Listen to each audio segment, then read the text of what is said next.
I'm 25, 26. The market has totally crashed. I mean, I didn't know. I mean, I was underwater, like literally felt like I was drowning underwater for a good solid, I don't know, 2 years. And then I started scratching my way out.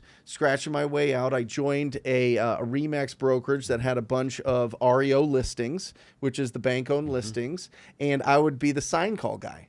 They had 1,000 listings that were like for $40,000 each, and people would call me, and I'd have to go and show them these properties and make like $500. Oh my gosh! Right, but I fought and scratched and clawed my way out until I met Brian North and Derek Jar, incredible humans, and they were doing amazing, and they were investors. And so I said, if I bring you deals, will you guys buy them? And they were like, yeah, no problem. So I just started door knocking, Austin. I went out and I knocked 15,000 doors, and learned the skills of effectively communicating with property owners. And then one day I got the phone number from a gal, and she didn't want to sell her house, but she was a caretaker for a vacant house down the street. She gave me the name and phone number for the owner that lived in New York. And I called her up. We put together a deal, and I discovered right then all I need in life is a name, address, and phone number of an ugly house, and I will make an absolute fortune. Wow. And that's what I've done. And that was when did you meet Brian North and Derek Jar? 2012. 2012. Okay. Yep. So from 08 to 12, you were just scratching and clawing and just trying to figure it out. Yeah. Okay. I was doing I did a bunch of flips. I was able to raise some funds to buy properties down at the trustee sale.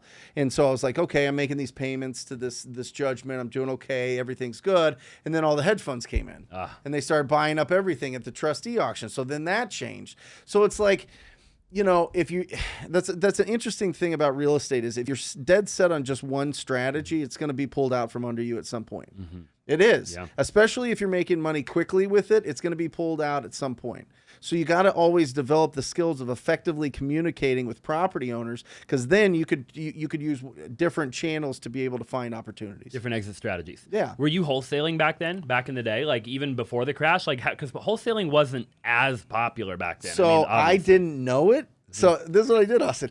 I would bring it to Derek Jar, and he'd be like, yeah, great. Yeah, I'll give you 3% for this. And then I'd go to the closing, and he wasn't on the closing because I was checking my commission. Because when you're starving, When you're starting out, agent, you're looking at that settlement statement. You're like, I better make sure that my commission's on there and it's good. And I was looking at there, and I was like, yes, okay, I'm going to make $4,500. It's $150,000. He's paying me 3%. This is bananas. I mean, this is a cheat code. Like I'm winning this thing. And then I saw that he's not on there.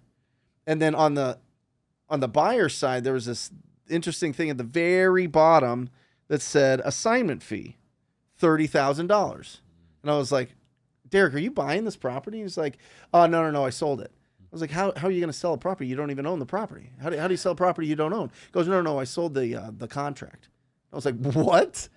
What do you mean? You sold the contract? He's like, yeah, I sold the contract. And I was like, what? So I did 3 deals, $92,000 worth of assignment fees to him, 3 deals, and then I figured it out. And I was like, okay, I understand what wholesaling is. So now. you made 3%. My life changed forever. You made 3% on those 3 deals. He made $100,000 basically, right? I made like 12.5 on Right. him, and he made $100,000. But it was. Learned. I learned, and that's the important thing, and that's why I get so loud. Is you can start with 0 experience, 0 money. You can just literally go drive in any area in town and find beat up properties. You can go online. You can literally go to True People Finder for free, White Pages for free, get the phone number, call them up and ask them, when do you plan on selling this property? Right. Very simple to do.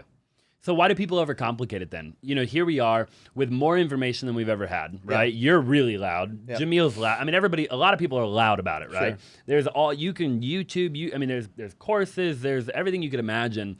And there's a lot of people I meet right now. And over, the whole time I've been in the industry, people struggle. People struggle. So like, if it's so simple, and we see that in every industry, it's not just real estate, right? You see a lot of industries that are very simple. It's like, hey, all you got to do is 1, 2, and 3, and they struggle. Is it just not for them? I mean, or they're just not taking enough action? Who are their friends? Right. Who are their friends? That's all it comes. I'm telling you, that's all it comes down to is who are your friends? Are you surrounding yourself with people that are going to swallow their fear and swallow all their insecurities and just take action. Listen, the cell phone, I don't know where mine is. It's somewhere. The cell phone is the remote control for society. It truly is, and it's the portal to make as much money in the real estate business as you want. Probably any business, but this is the one that I have experience in, so I'm not going to talk about any other businesses. But if you pick up the phone and you talk to enough people that own ugly houses, you cannot lose. So the fear that people have is, one, they don't have anybody that's really doing it around them. They don't. Yeah. That's why people hire mentors. That's why people get coaches. That's why people join communities. But most of the communities that are like free communities, people are just waiting for somebody else to take action so they can watch them. Almost like a voyeurism type thing. Just bring people into a situation where they have to do it. Right? At the old brokerage, I was part of North & Co. for forever and had great experience there. Every Saturday, I would have a Super Saturday. And I would invite everybody down to call on distressed properties, on ugly properties. I would go around town all week. I would find all the ugliest properties. And then I'd go onto Monsoon, which is our tax assessor site through our MLS. And I'd filter all the rental properties that had been owned for 10 years, that were older, right? And they would watch me like this. And I say, okay, you're next. And they're like, no. These are real estate agents at a luxury real estate brokerage. And they're like, no. Yep. What are we going to do? And then you get them on there and they have great conversations. And then all of a sudden, boom, they take off. Their whole business takes off. So I think it's I think it's exposure. Yeah. I think it's exposure. I think it's who are you around? I mean, look at your office. Yeah. You know what I mean? If you were always like clustered away with a dark, closed, you turn your lights off all the time and you came in all schlubby and everything, you know what I mean? And never picked up the phone and never try to, get loud and never do anything. Your whole team, the whole company would be that way. 100%. Yeah. You know what I mean? But you create an environment where people want to win and have a lot of fun and actually have energy and enthusiasm.